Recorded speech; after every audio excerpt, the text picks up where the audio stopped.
Hello everyone, good morning. This is my grade 10 daughter. Mag-bless na siya kay mama, kay mag-alis na. I love you, nak. Mag-study ng mabuti, ha. Hindi ka mag-kiss. Palangga, earth mama. Bye-bye. Ano pa? Ano nakalimutan mo?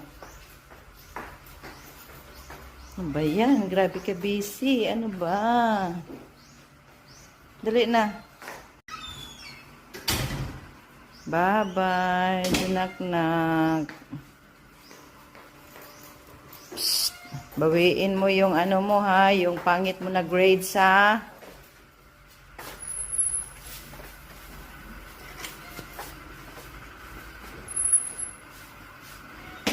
Ito, this one, oh. Ito. Ayaw mo? Bye-bye, nak. Love you, nak. Bye-bye.